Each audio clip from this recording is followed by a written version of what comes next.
Assalamualaikum warahmatullahi wabarakatuh. Apa kabar Grace Troopers semuanya? Semoga kita senantiasa mendapat bimbingan Allah menuju jalan yang lurus.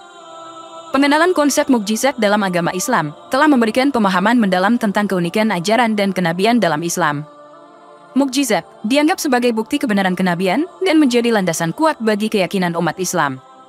Dalam konteks ini, Al-Quran memegang peran sentral sebagai mukjizat terbesar Nabi Muhammad. Al-Quran, sebagai kitab suci umat Islam, diyakini sebagai wahyu langsung dari Allah kepada Nabi Muhammad melalui perantaraan malaikat Jibril. Keistimewaan Al-Quran terletak pada kebenaran dan keaslian isinya, serta kemampuan luar biasa untuk mempengaruhi dan memikat hati manusia. Al-Quran tidak hanya dianggap sebagai kumpulan kata-kata yang indah, tetapi juga sebagai mukjizat yang tidak dapat ditandingi oleh manusia.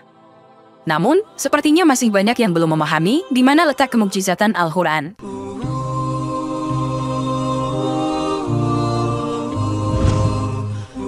Mukjizat berasal dari kata ijaz, yang dalam bahasa Arab yang memiliki arti melemahkan, menghentikan, atau membatasi.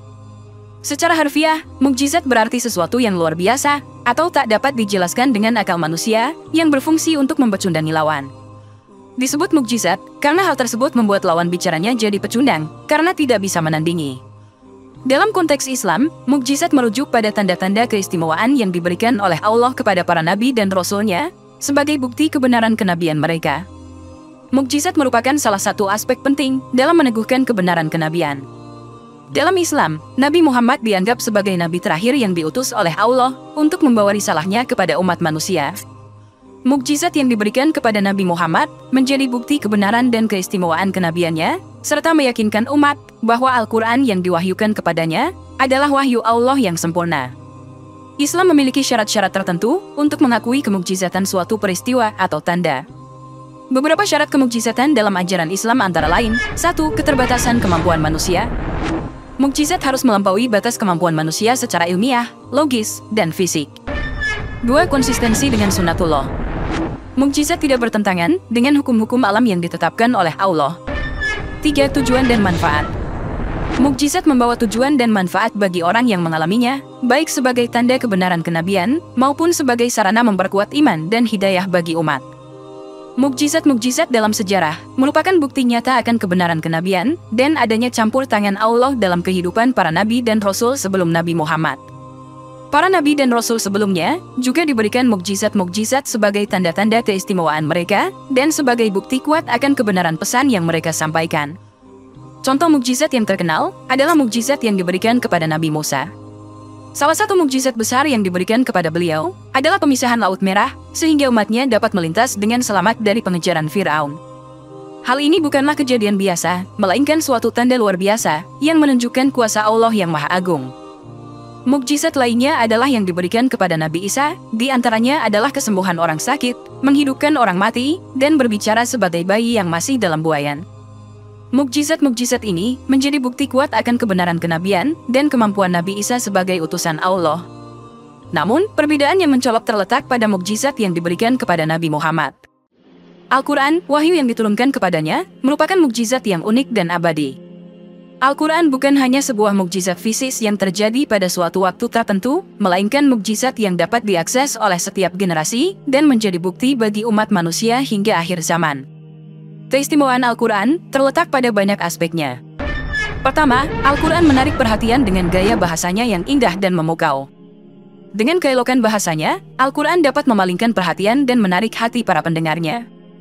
Hal ini merupakan salah satu bentuk kemukjizatan yang tidak dapat ditandingi oleh manusia. Bahkan semua penyair Quraisy yang saat itu mendengar ayat Al-Quran bergumam, "Ini bukan perkataan manusia." Al-Quran memiliki gaya bahasa yang unik, dengan penggunaan kata-kata yang mendalam, perumpamaan yang indah, dan retorika yang memikat. Ketika dibacakan atau didengarkan, Al-Quran mampu membangkitkan perasaan kagum dan kekaguman. Al-Quran juga membungkam argumen para manusia yang menolak isinya. Al-Quran telah membungkam argumen para ahli kitab. Kalimat-kalimatnya menelanjangi perbuatan yang selama ini mereka lakukan secara diam-diam. Surat Ar-Rum membungkam golongan yang memihak Persia. Sebelum hijrah ke Madinah, Al-Quran memberitakan kemenangan Romawi atas Persia. Kemenangan ini baru terwujud 6 tahun setelah hijrah ke Madinah. Para pendukung kekaisaran Persia itu pun menjadi frustasi. Dari sini menjadi bukti bahwa ayat Al-Quran adalah informasi yang didapat dari sang pemilik waktu. Ayat Kursi, salah satu mukjizat Al-Quran, merupakan sebuah ayat yang terdiri dari 9 kalimat atau bagian.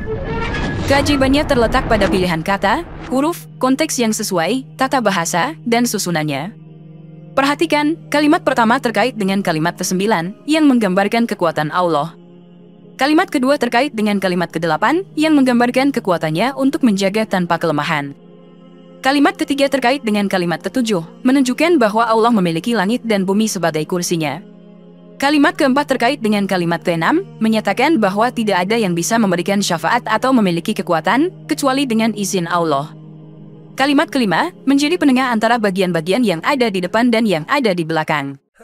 Bayangkan betapa menakjubkannya bahwa seorang yang tidak bersekolah dan tidak terpelajar seperti Nabi Muhammad bisa menyusun ayat ini secara langsung tanpa memikirkannya, merencanakannya, atau merapikannya. Bahkan bagi orang yang terpelajar pun membutuhkan waktu untuk menyusun, memilih kata, dan mengatur kalimat dengan baik.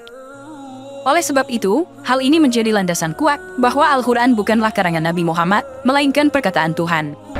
Selain itu, Al-Quran juga memuat berita gaib dan isyarat-isyarat ilmiah yang dapat dipahami oleh umat manusia seiring dengan perkembangan pengetahuan dan ilmu pengetahuan. Banyak ayat dalam Al-Quran yang menyajikan pengetahuan tentang alam semesta, sains, dan kehidupan manusia yang baru ditemukan oleh manusia pada zaman modern. Contohnya, Al-Quran mengungkapkan bahwa alam semesta ini awalnya dalam keadaan rapuh dan kemudian dijadikan dalam bentuk yang tetap dan stabil. Penemuan ilmiah modern seperti teori Big Bang menunjukkan kesesuaian dengan deskripsi Al-Quran tentang asal-usul alam semesta. Al-Quran juga menyajikan informasi tentang perkembangan embrio manusia dalam rahim ibu.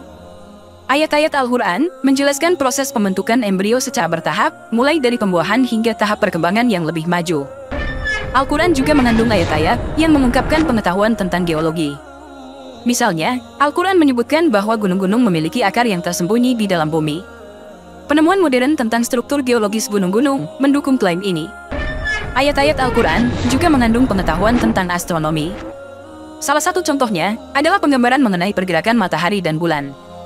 Al-Quran menjelaskan bahwa matahari dan bulan bergerak dalam jalur yang tetap, ini sejalan dengan penemuan ilmiah tentang gerakan rotasi dan revolusi benda langit. Al-Quran juga mengandung fakta-fakta biologis yang menarik, misalnya, Al-Quran menyebutkan bahwa semua makhluk hidup terbuat dari air, yang telah dikonfirmasi dengan penelitian ilmiah modern, bahwa air adalah komponen penting dalam kehidupan organisme. Perihal isyarat-isyarat ilmiah yang lain, isi kandungan Al-Quran banyak menginformasikan tentang permasalahan ilmiah yang mungkin hanya diketahui oleh para ilmuwan, dan bahkan banyak yang belum terpecahkan. Hal ini menunjukkan bahwa Al-Quran adalah wahyu dari Allah yang memiliki pengetahuan yang jauh lebih luas daripada pengetahuan manusia pada zamannya. Selain itu, Al-Quran juga menyajikan syariat atau hukum yang sempurna dan relevan untuk setiap zaman. Keberlakuan dan kesempurnaan syariat dalam Al-Quran menjadi bukti bahwa wahyu ini berasal dari Allah yang mengetahui segala hal dengan sempurna. Kemukjizatan Al-Quran juga ditantang kepada manusia. Al-Quran menantang mereka untuk menciptakan ayat-ayat seperti yang terdapat dalam Al-Quran, baik dari segi bahasa maupun konten. Namun hingga kini, tidak ada manusia yang mampu menandinginya. Al-Quran juga menantang mereka untuk menyusun karya yang memiliki keindahan bahasa dan makna yang mendalam seperti yang terdapat dalam Al-Quran, namun tetap tidak ada yang dapat menandinginya. Al-Quran memiliki peran yang sangat penting sebagai panduan hidup bagi umat manusia. Sebagai kitab suci dalam agama Islam, Al-Quran menyajikan prinsip-prinsip etika, nilai-nilai moral, dan petunjuk praktis yang relevan dengan segala aspek kehidupan. Dalam Al-Quran, terdapat ajaran-ajaran yang mengatur hubungan manusia dengan Allah, dengan sesama manusia, dengan diri sendiri, dan dengan lingkungan sekitar. Salah satu contohnya adalah ajaran mengenai hutang. Dalam surah Al-Baqarah ayat 282, ayat yang sangat panjang dan bahkan menjadi ayat terpanjang, Al-Quran menyebutkan aturan yang rinci mengenai transaksi hutang. Ayat ini menegaskan pentingnya mencatat secara tertulis segala bentuk perjanjian hutang untuk menghindari kesalahpahaman di masa depan. Al-Quran mengingatkan kita untuk menjadi orang yang jujur dan bertanggung jawab dalam memenuhi kewajiban hutang. Selain itu, Al-Quran juga menekankan pentingnya memberikan kelonggaran kepada orang yang memiliki kesulitan dalam melunasi hutang. Dalam surah Al-Baqarah ayat 280, Al-Quran memerintahkan umat muslim untuk memberikan tangguh waktu kepada orang yang tidak mampu membayar hutangnya. Hal ini menunjukkan sikap empati dan keadilan dalam hubungan hutang piutang. Ajaran Al-Quran tentang hutang juga mengajarkan kita untuk menghindari riba atau bunga. Dalam surah Al-Baqarah ayat 275, Al-Quran dengan tegas melarang riba dan menggambarkan riba sebagai perbuatan yang dilarang oleh Allah. Ayat-ayat lainnya, seperti surah Al-Imran 130 dan surah Ar-Rum 39, juga menekankan bahaya riba dan perlunya menghindarinya. Selain itu, Al-Quran mengajarkan kita untuk berlaku adil dan jujur dalam mengurus hutang. Dalam surah Al-Maidah ayat 1, Al-Quran memerintahkan umat muslim untuk memenuhi janji dan perjanjian yang telah dibuat, termasuk hutang. Hal ini menekankan pentingnya kejujuran dan integritas dalam melunasi hutang. Dari sini terlihat, Al-Quran memberikan petunjuk tentang cara hidup yang benar, jalan yang lurus, dan menjelaskan konsep-konsep kebaikan serta larangan terhadap perbuatan-perbuatan yang merugikan. Melalui kandungan ayat-ayatnya, Al-Quran menginspirasi dan memperkuat keimanan umat muslim. Al-Quran membimbing manusia untuk mengenali Allah, memahami sifat-sifatnya, dan memperdalam ikatan spiritual dengannya.